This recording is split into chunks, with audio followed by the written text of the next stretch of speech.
요한복음은 메시아 복음이라고 말씀드렸어요. 그렇죠?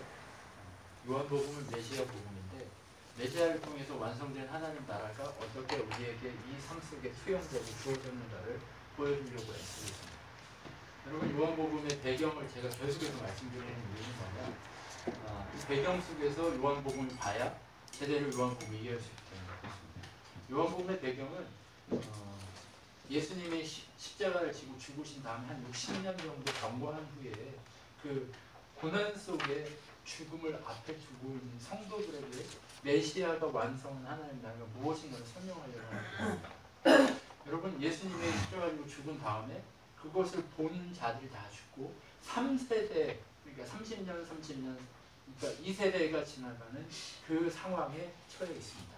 그래서 세대가 두 번 바뀐 세대에 이 복음의 메시지 때문에 죽어가고 있는 거예요. 나는 예수 믿는 집에 태어났어. 근데 예수 믿는 집에 태어났는데 갑작스럽게 예수 믿는다고 나이가 들어서 예수 믿어라고 얘기하니까 잡아다가 사자밥이 되게 만드는 이런 상황에 처해 있는 사람들이라는 거예요. 이 사람들이 목숨을 걸고 예수의 복음, 예수의 은혜의 이 메시아 복음이 이 사람들의 삶에 영향력을 미치고 이 사람들이 진짜 복음의 삶을 살아갈 수 있도록 해야 될 것이 무엇인가, 그것을 가르치기 위해서 요한은 이제 마지막 복음서인 요한복음을 쓰게 되는 거예요. 그렇죠? 그러면서 요한이 중심 주제를 잡고 있는 것이 무엇이냐? 요한복음 1장 51절이에요. 요한복음 1장 51절이라고 제가 처음에 시작하면서 말씀드렸는데, 여기 보시면 또 이르시되 진실로 진실로 너희에게 이르노니 하늘이 열리고 하나님의 사자들이 인자 위에 오르락내리락 하는 것을 보리라 라고 하는 겁니다. 여기서 제일 중요한 단어는 본다라는 거예요. 여러분, 요한복음은요, 보냐 못 보냐의 싸움을 하고 있는 거예요. 메시아를 통해 세상을 보는 사람과 메시아를 통해 세상을 보지 못하는 사람들과의 싸움인 거예요. 여러분, 그러니까 요한이 살고 있는 지금 이 요한복음이 쓰여진 AD 90년, 바로 그때 그 사람들이 무엇을 보고 있느냐는 거예요. 메시아가 완성한, 너희들의 삶 가운데 완성한 하나님 나라를 중심으로 살아가고 있으면서 목숨을 걸고 있느냐, 아니면 그것도 보지 못하는데 그냥 내가 예수 믿는 집에 태어났는데 그래서 보느냐, 이 싸움을 하고 있다는 거예요. 그렇기 때문에 요한복음 전체를 보려면 무엇을 봐야 되느냐? 보는 자와 못 보는 자로 계속해서 구별하고 있는 이 요한복음의 메시지를 볼 필요가 있습니다. 여러분, 예수 그리스도 그분을 통해 성령이 임재하셨어요. 성령이 임해서 이제 메시아가 누구인지 성령께서 오셔서 가르치시고 깨닫게 하시고 널리 부흥케 하셨어요. 그래서 그 성령께서 역사하시니까 지금 고난받고 사자, 내일에 내가 뽑혔어. 사자밥이 되려고 내가 내일 뽑혔어. 이 상황에 처해 있는 그들에게 성령께서 메시아를 통해 하나님 나라를 보여주고 있다는 거예요.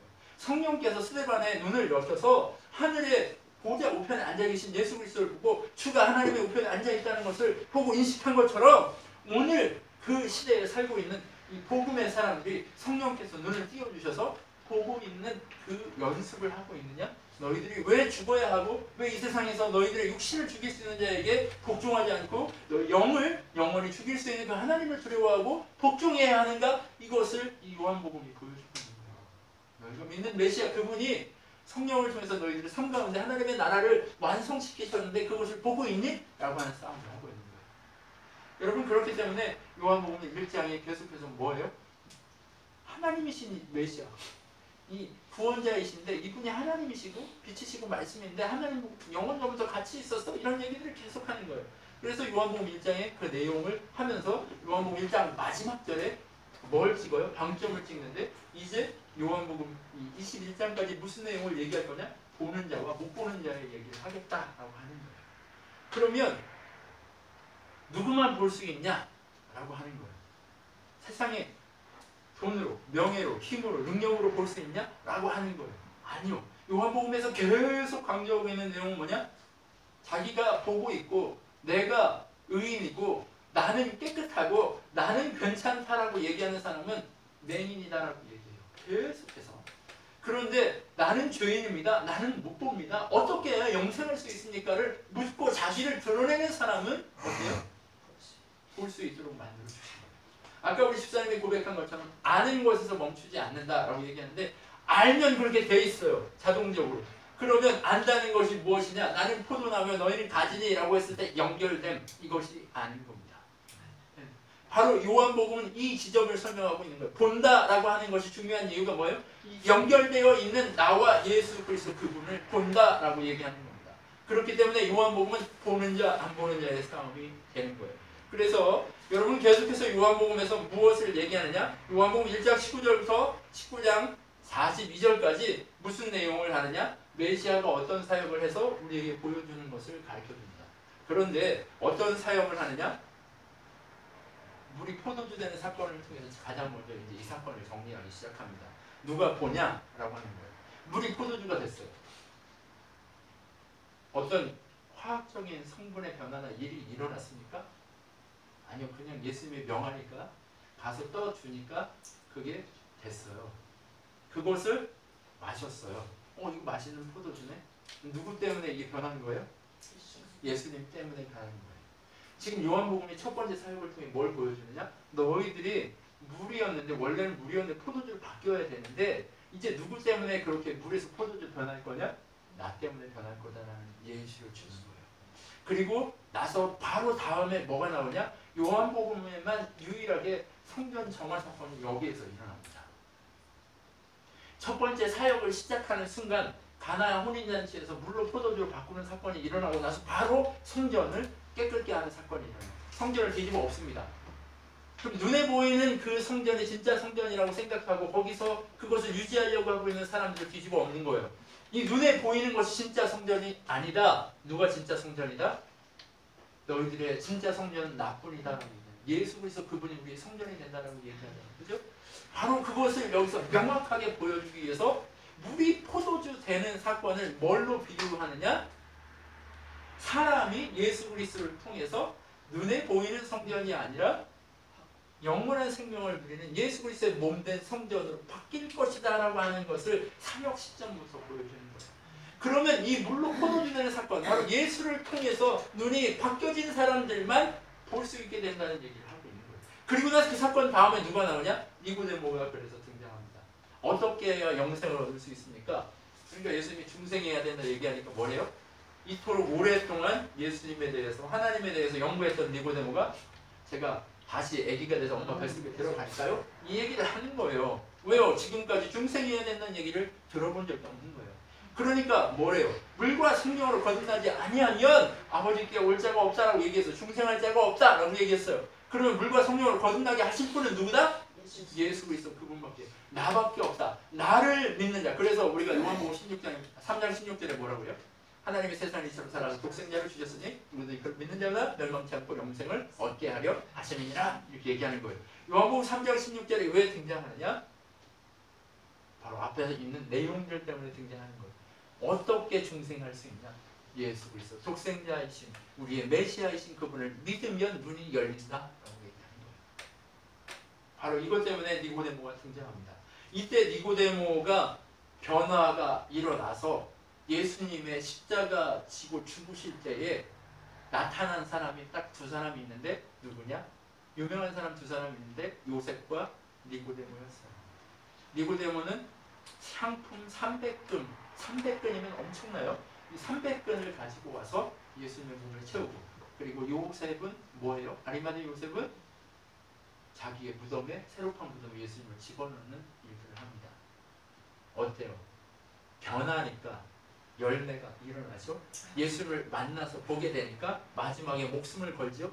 자기의 재산 전부를 걸죠. 누구 때문에? 예수님. 바로 그분이 세우신 하나님 나라 때문에 이렇게 된다는 것을 얘기하고 있는 거예요. 여러분, 아까 얘기 드렸잖아요. 오늘 요한이 살고 있는 그 시대에 목숨을 걸어야 될 그 사람들, 예수를 봤냐? 그러면 이게 지금 이 생명은 중요한 거 아니야? 하나님 나라 그것이 중요한 거야. 염려하지 마. 너의 육신을 죽일 수 있지만 너의 영을 살리신 하나님이 너를 책임져 줄 거야 라는 메시지를 전하고 있는 거예요. 그렇게 니고데모가 나타나서 이제 사마리아 여인이 그 다음에 등장합니다. 여러분, 유명한 유대인도 예수님을 통하지 않고는 보지 못하는데 이방보다 더 못하는 그 섞인 부류라고 생각하고 믹스됐다고 미워하고 더 미워하고 원수보다 더 미워하는 그 사마리아 여인이 거기서 등장합니다.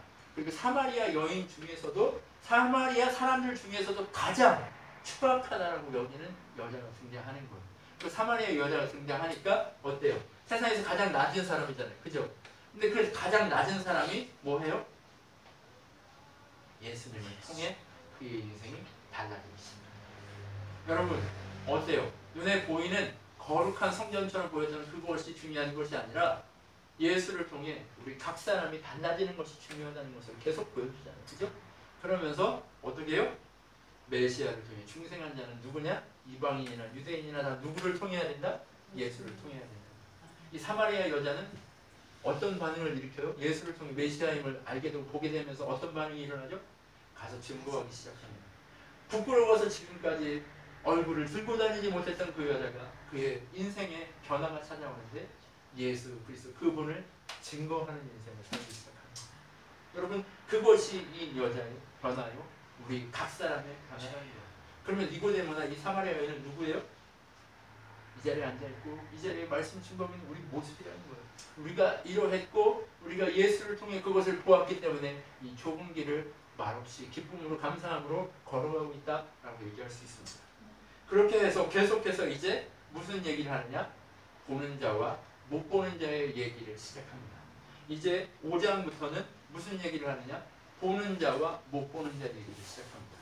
예루살렘에서 보는 자, 예루살렘에서 못 보는 자 얘기를 합니다. 누가 봐요? 38년 된 병자는 예수님이 그의 병을 고치시면서 그가 누구라는 거? 메시아이심을 알게 됩니다. 그런데 수십 년 동안 평생을 예수님을 알아갔던 그 사람들은 알아요? 몰라요? 몰라요. 잡아 죽이려고 합니다. 안식일에 38년 된 병자 고쳤다고 죽이려고 하고 잡아서 내가 하나님 아들이요 내가 말씀이요 내가 생명의 떡이다라고 얘기하니까 그렇게 얘기한다고 또 죽이려고 하고 예수님 말을 믿지 않는 자들은 다 어떻게 해요? 예수를 죽이려고 합니다. 그런데 38년 된 병자는 뭐라고 그래요? 뒤에 보면요 병자들이 자꾸 맹인들이요 눈이 고쳐지고 이 내용 속에 보면 아니 내가 아까도 얘기했는데 왜 자꾸 얘기하라고 하느냐 너도 내 얘기 듣고 믿으려고 그러냐 이렇게 얘기하는 거예요. 무섭죠?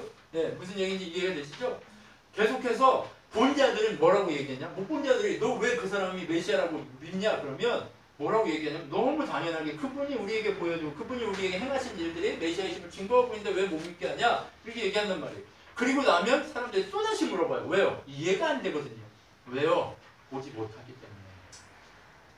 그러면 이 사람들은 이해되고 본 사람들은 뭐라고 그래요? 야 내가 얘기했잖아. 또 왜 얘기하라고? 너도 믿고 싶냐? 이렇게 물어본단 말이에요. 네.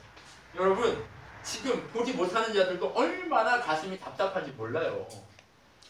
옆에 기적이 일어나고 있는데 그것을 보고도 못 믿는 사람은 얼마나 답답하겠어요. 근데 저 사람들 보는 사람들은 막 좋아서 난리예요. 이 작은 할렐루야 막 이러고 있는 우리는 난리야. 근데 저 밖에 소리를 보면 어때요? 저거 지금 뭐야? 이럴 수 있단 말이에요. 그런데 정말 중요한 건 뭐예요? 우리는 그것을 보았고 보지 못하는 자들이 얼마나 답답한가를 이해할 수가 있는 거예요. 여러분 보지 못하는 자와 보는 자의 싸움이 또 여기서 끝나냐? 아니요. 갈릴리에서 6장에 갈릴리로 다시 돌아가서 오병이의 사건을 일으키고 여러분 오병이의 사건을 일으키고 나서 그 사람들이 예수님을 쫓아다니려고 합니다. 근데 예수님을 쫓아다니는데 왜 쫓아다녀요? 네, 배부르려고 쫓아다니는 거예요. 예수님은 누구만 데려가요? 무리를 데려갑니까? 아니면 제자들을 데려갑니까? 제자들을 데려갑니다. 그리고 무리를 걷는 것도 누구한테만 보여줘요? 제자들한테만 보여줘요. 내가 생명의 떡이다라고 얘기하는 것도 누구한테만 얘기해요? 제자들에게 얘기하는 거죠. 뭐예요? 보는 자들에게만 얘기하는 거죠. 여러분 성령께서 각 사람의 주인으로 오시는데 이 온 인류의 주인으로 오셨어요. 사실 주인으로 오시기 전에도 주인이셨어요. 그런데 그분이 주인이라고 인정하는 자들만 그분을 주인으로 모시고 삽니다. 근데 그분을 주인으로 모시지 않는 사람은 주인으로 사나요? 못 사나요? 못 살아요. 보는 자와 못 보는 자가 이렇게 다르다라는 것을 계속 보여줍니다. 그리고 요한이 감옥에 갇혀있는 그 교회들에게 그 각 사람이 교회잖아요. 그죠? 그 성회, 바로 교회 건물이 아니고 성회라고 우리가 번역하는 것이 오히려 낫습니다. 이 사람들의 거룩한 사람들의 모임이라고 얘기하는 이 사람들에게 생명을 걸고 있는 너희들에게 내가 오늘 복음을 선포하는데 어떤 복음을 선포하냐? 너희들이 보기 때문에 오늘 생명을 걸고 있는 너희들의 삶이 아깝지 않다라고 얘기하고 싶은 거예요. 여러분 감옥에 갇혀서 예수님 때문에 감옥에 갇혀서 예수님 때문에 목숨을 걸고 있어요. 이 삶이 곧 내일 죽을 수도 있고 오늘 죽을 수도 있어요. 근데 한번 생각해 보세요. 예수님 때문에 감옥에 갇혀있는 사람은 눈에 보여요. 죽는 날이 언제인지 보인단 말이에요. 근데 우리의 삶 한번 보세요. 갇혀있는 거하고 똑같아요. 그죠? 근데 오늘 죽을지 내일 죽을지 알아요? 몰라요? 몰라요. 오늘 우리가 여기 있지만 언제 죽을 수 있어요. 순식간이에요. 한번 얘기를 해볼까요? 우리 김 집사님 그 전날까지 잘 만나고 얘기했어요. 전화도 했어요. 근데 갑자기 전화 왔어요. 어때요? 큰일 일어났다고. 맞죠? 가려면 순식간에 맞잖아요. 우리 지금 이 시대에 이 모든 삶을 내가 자유롭게 아니 감옥 없이 그냥 사는 것처럼 보이지만 우리는 지금 사단이 우리를 감옥 가운데 가두어서 죽이려고 너 예수 믿으면 죽일 거야 라고 하는 그 공격 속에 서 있는 건지도 몰라요. 그 순간에 오늘 우리 삶의 순간순간에 뭐 하고 있는 거예요? 너 예수 안 믿으면 내가 너를 책임질게 라고 하는 그 시험을 예수님이 당했던 시험, 네가 나한테 경배하면 이 모든 것을 내가 줄게 라고 하는 이 시험 가운데 서 있을 수 있어요. 지금 우리도 동일한 메시지가 이 메시지가 우리의 메시지가 되어야 되는 이유가 여기 있는 거예요. 우리가 이 세상에 살아가고 있는 모든 순간이 감옥에 갇혀 있을 수 있다는 거예요. 이 감옥 속에 여러분 누구를 선택하시겠습니까? 여러분 보는 자입니까? 여러분 우리가 보는 자인가요? 보는 자라면 주님을 선택하실 겁니다. 여러분 보지 못하는 자라면 주님이 아닌 세상을 선택하겠죠. 여러분 이 메시지가 바로 그래서 보는 자냐 아니냐의 싸움이 계속 진행되는 거예요. 여러분 보지 못하는 자들은요, 예수님이 하나님이신 분들 모르는 예수님의 동생들도 육신의 동생들도 뭘 하냐? 유명해지려면 예루살렘으로 올라가야지 왜 여기서 굴러먹고 있어? 이렇게 얘기한단 말이에요. 이게 중요한 게 아니라는 거예요. 그런데 예수님은 계속해서 뭐 합니까? 보는 자, 못 보는 자를 찾아서 구별하려고 하는 거예요. 예수님이 이 땅에 오신 것이 뭐예요? 당신이 하나님이 우리 예수님을 통해 붙여주신 당신의 양을 한 마리도 잃어버리지 않게 이 자리에 오셨다는 얘기하는 거예요. 여러분, 양을 부르러 오시는 거예요. 여러분, 혹시 많은 자들 주인이시지만, 모든 만물의 주인이시지만 모두를 부르러 오시진 않았어요.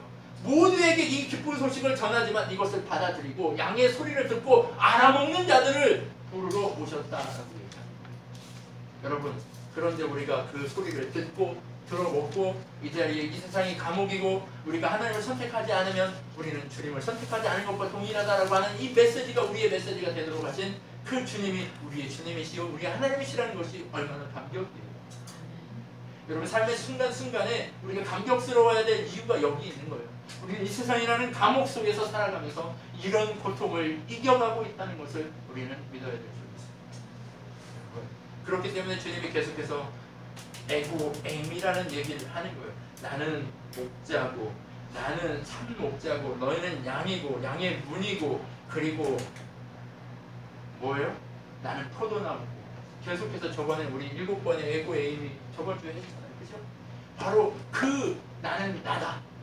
야훼 나는 하나님이다 라고 하는 이 에고 에이미의 이 메시지를 우리가 그때 이해했다는 거예요. 바로 보는 자와 보지 못하는 자가 바로 이 싸움을 하고 있다는 얘기입니다. 여러분, 보고 계십니까? 보고 계시다면 하나님이다라고 외치신 그 주님만이 우리의 길이요 진리요 생명이신 것을 알고 그 앞에 나가야 될 줄 믿습니다. 그러면서 이 예루살렘과 갈릴리에서 보는 자와 못 보는 자의 싸움을 한 다음에 무엇을 하시느냐? 이제 너희가 하나님 나라를 소유할 때인데 내가 누군지 알아야 하나님 나라를 소유한다 라고 얘기하고 싶어서 에고 에이미에 대한 내용을 14장, 15장까지 계속해서 진행하고 있습니다. 여러분, 14장, 15장까지는 지난주에 우리가 포도나무다 라고 했기 때문에 그 에고 에이미에 대한 내용을 우리가 했기 때문에 이거는 넘어갑니다. 그래서 어떤 의미 때문에 이게 나오느냐? 바로 이제 너희가 나를 보았냐? 이제 너희 삶 가운데 하나님 나라를 소유하고 있는지 아닌지를 확인해라 라고 얘기합니다. 아까 얘기했죠. 아는 것에서 끝나면 그건 아니다. 뭐 해야 돼요? 변해야 된다. 그게 뭐예요? 하나님 나라를 주인으로 삼았기 때문에 변하는 거예요. 바로 너희가 하나님 나라를 소유했냐라고 하는 것을 얘기하고 싶어서 하나님 나라를 소유 어떻게 하느냐? 나를 통해서 에고엠미라고 얘기하는 이 나는 야훼 하나님이다라고 하는 이 메시지 속에서 그 얘기를 하고 있는 거예요. 그리고 나면 어떻게 얘기해요? 15장에 세상의 반응이 등장합니다. 15장 18절로 27절에 보면 어떻게 돼요? 세상의 미움을 받게 될 것이다. 보세요. 지금 우리가 살고 있는 것은 임시적으로 하나님이 사단에게 공중의 권세 잡은 자들의 권세를 주셨던 그 세계에 살고 있습니다. 이건 사단의 제국이에요. 지금 어찌 말하면 우리가 살고 있는 세계는 사단의 제국이에요.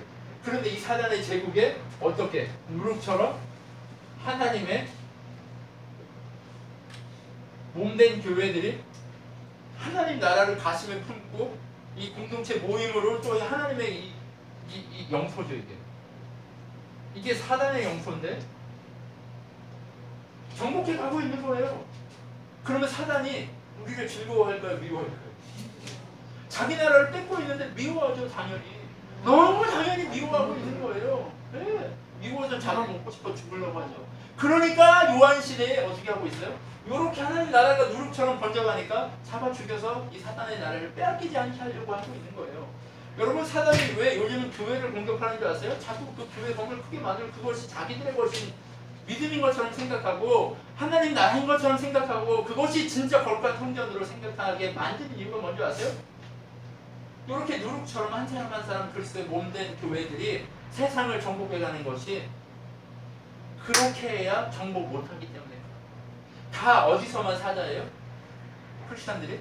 교회 안에서만 사자예요. 청년들 다 보면요 교회 안에서만 사자예요. 막 멋진 것 같아요. 근데 교회 밖에 나가면 어때요? 그 사람을 정복하고 있지 못해요. 어떻게 정복하는 거예요? 뭐 일을 잘해야 뭔가 능력이 있어야 정복하는 거예요? 아니요. 삶으로 예수를 보여주는 것이 정복하는 거예요. 세상 사람들은 다 A라고 하는 것을 선택해요. A는 뭘까요? 자기의 이익을 선택해요. 근데 크리스찬들은 자기 이익이 아니라 뭘 선택해요? 하나님의 뜻을 선택해요. 공익을 선택해야지 왜 하나님의 뜻을 선택해? 아니요. 공익도 누구의 뜻이에요? 사단의 뜻이에요. 여러분 교회는요 다수결의 원칙이 있는 곳이 아니에요. 누구만 있는 거예요? 하나님의 뜻만 있는 곳이에요. 신분주의만 있는 곳이에요. 그런데 세상과 똑같이 공익을 추구하려고 한단 말이에요. 아니에요. 하나님 뜻을 선택해야지. 하나님 뜻이 있으면 처음에는 하나님 뜻을 선택하는 게 공익을 해치는 것처럼 보이지만 결국 하나님 뜻은 다 이렇게 하세요. 근데 세상은 그런 우리를 보면서 어떻게 해요? 미워하게 해요.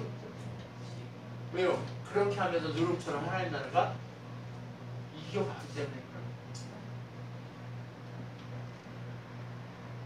여러분 서울시를 성취화하겠다고 했던 그 사람이 진짜 하나님의 뜻을 쫓아가는 사람이었다면 이 나라의 이 국고를 그렇게 집어삼키려고 그렇게 애썼을까요? 그렇지 않단 말이에요. 우리는 똑똑히 봐야 돼요. 공익을 선택하고 자기 뜻을 선택했기 때문에 망하는 거예요.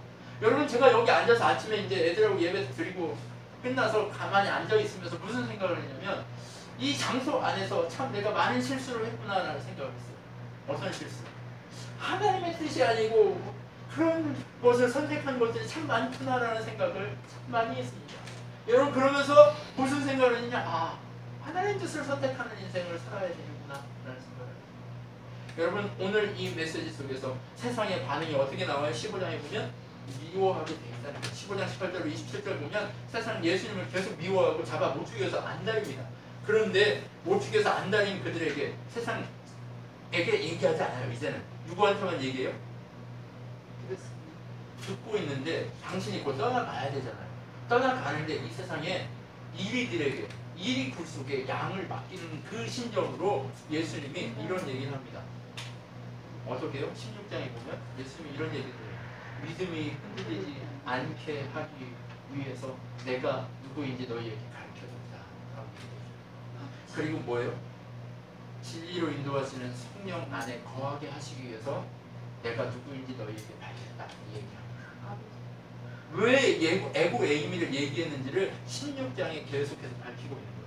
그 다음에 또 뭘 얘기해요? 아버지의 뜻대로 슬픔을 기쁨으로 바꾸기 위해서. 여러분, 처음에 하나님 뜻을 선택하면 슬플 수 있어요. 그런데 그 슬픔이 기쁨으로 돼요. 스데반이 예수를 선택하고 돌로 맞을 때 그 자리에서 아프고 슬펐을 거란 말이에요. 그런데 주님 때문에 내가 축복하고 하나님 나라 보좌에 내가 같이 다니는 그 순간 그것을 바라보면서 기쁨이 된다는 거예요. 여러분, 우리가 손해볼 수 있고 아플 수 있고 어려울 수 있습니다. 하나님의 뜻을 선택해서 내가 불이익을 당할 수도 있습니다.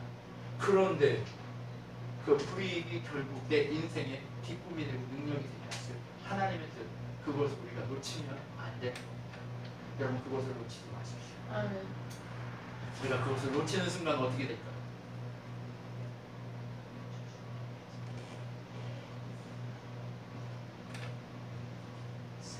뭐라고 얘기해요? 소금이 맛을 잃으면 무엇으로 짜게 하죠? 그 맛을 잃은 소금은 문 앞에 길가에 던져져서 밟히움을 당하게 됩니다. 왜요? 밟아서라도 정신 차려서 소금이라면 맛을 회복해야 합니다. 여러분, 그래서 주님이 우리에게 하셨다는 거예요. 그리고 주님이 뭐라고 얘기해요? 마지막에 내가 다 이겼으니까 염려하지 마. 내가 너희를 위해 다 이겼어. 그런 얘기합니다. 이게 요한복음 16장 25절 33절에 내가 너희를 위해 다 이겼다. 그런 얘기합니다. 이기신 예수님 앞에 여러분 믿음으로 반응하셨습니다. 우리 신한 교회가 지금 이렇다 할지라도 결국 우리에게 주신 뜻이 있잖아요. 그죠? 하나님, 우리 교회만에 주신 하나님의 뜻이 있단 말이에요. 그것을 이기셨다고 얘기하고 있는 거예요. 지금은요, 우리가 그 일을 함께 할 수 있는 사람들을 모으고 있는 과정이지 지금이 전부가 아니라는 얘기예요. 결국 하나님이 승리하시고 이기실 거라는 거예요. 왜요? 우리는 하나님의 뜻을 선택하고 세상과 타협하지 않고 뚜벅뚜벅 그 길을 걸어가고 있습니다. 하나님은 일하실 거예요. 여러분, 하나님은 분명히 일하실 거고 우리를 통해 역사하시는 그날이 우리에게 보여지기를 주님입니다. 그리고 나서 예수님이 대제사장적인 기도를 합니다. 요한복음 17장에 나오는데, 기도를 하는데 무슨 기도만 하냐? 남겨진 제자들을 잘 도와주십시오. 이 얘기밖에 안 해요. 이 요한복음 17장의 기도 내용을 보면요, 이 땅에 남겨져 있는 고통에 처해 있을 나의 이 제자들을 주님, 하나님 아버지, 얘들 좀 맡아주세요라고. 기도 내용 전체를 보면요, 요 얘기라니까요. 얘들 불쌍히 여기 맡아주세요. 여러분, 예수님이 십자가 지고 죽자마자 어떤 일이 일어나요? 다 도망가요. 다 도망가고 예수님 모르다가 다 끝나고 막 난리예요. 이 순간에 뭘 얘기하는 거예요? 예수님이 그 사실을 다 아시고 그걸 불쌍히 여기시고 기도하시는 거예요. 그럼 이 기도를 통해서 우리가 볼 수 있는 건 뭐냐? 요한 시대에 감옥에 갇혀서 내일 죽을지 모르는 이 고난 속에 처해 있는 그들을 위해서 예수님 지금 뭐 하고 있다는 거예요? 중보하고 있다는 거예요. 우리의 유일한 중보자 되신 예수님이 그 순간에 그들을 위해 기도하시고, 오늘 이 시대를 살고 있는, 이 시대의 감옥에 갇혀서 예수라는 이름을 증거하게 살고 있는 우리들에게 뭐 하고 있는 거예요? 우리들을 위해 이 기도하고 계시다는 얘기예요. 우리를 뭐 하라고? 지켜달라고 하시고. 여러분, 계시록에 보면 뭐라고 얘기해요? 이 마지막 시험의 순간을 하나님이 줄여주지 않으면 견딜 자가 아무도 없다고 얘기하잖아요. 근데 하나님 줄이셨잖아요. 그렇죠? 그렇기 때문에 우리를 견딜 수 있는 거예요. 우리의 힘이 아니에요. 누가 견디게 하신 거예요? 예수께서 견디게 하신 거예요. 견디게 하신 예수님, 그분이 우리의 주가 되셔서 이 일을 감당히 하시겠다는 거예요. 그럼 메시아이신 예수님이 이 일을 하시면서 죽어주시고 이제 십자가에서 부활하십니다. 그리고 실패한 제자를 다시 불러서, 누가? 베드로가 실패했고 대표적으로 예수님을 부인했고, 그런 제자들을 다시 메시아 언약의 성취를 이루실 것을 보여주면서 어떻게 얘기해요? 나를 증거하라 얘기하니까 그 사람이 증거합니다. 그러면서 마지막으로 요한이 이 메시지를 밝힙니다. 요한복음 마지막 21장 25절의 마지막 절인데요, 이 얘기를 딱 해요. 예수께서 행하신 일 이외에 많으니, 미리 지금 기록한 거 외에 많은데 만일 낱낱이 기록하면 이 세상에 기록된 책을 두기에도 부족할 줄 아노라 이렇게 얘기해요. 더 많은데 다 기록 못하는 이유가 뭐냐? 뭐예요? 어디다 둘 데가 없을 정도로 많다 이 얘기하십니다. 근데 이걸로도 우리가 구원을 이루고 하나님 나라 가는데 충분하다 부족하다? 충분한 얘기다. 여러분 충분한 메시지를 하나님 주셨습니다. 바로 요한복음을 통해 메시아 복음을 우리에게 주시면서 뭐하고 계신 거예요? 이기라, 잘 견디라. 세상이 너희를 잡아 먹어 죽이려고 하더라도 누구의 뜻만 추구해라? 하나님의 뜻만 추구해라. 공익이 아니에요. 하나님 뜻을 추구해야 가능한 거예요. 여러분 그렇다고 공익을 막 범하라는 얘기는 아니에요. 이기적으로 지만 살으라는 얘기가 아니에요. 하나님 뜻은 공익을 뛰어넘습니다. 공익적인 것을 넘어서서 그것 또한 다 이루어 가시는 하나님이신 줄 믿습니다. 공익이라고 그래서 WCC처럼 모든 종교 통합하라는 얘기 아니에요. 모든 종교가 하나로 해서 이게 통합하라는 얘기 아니잖아요. 그죠? 그거 하나님 뜻 아니에요. 공익일지라도 하나님 뜻 아닙니다. 하나님 뜻이 결국 일을 이루어 가시는 줄 믿습니다. 하나님 뜻을 추구하는, 그래서 우리가 견디고 이기는 신앙교회, 그리고 그러한 성도의 삶을 살았으면 좋겠습니다. 기도하겠습니다.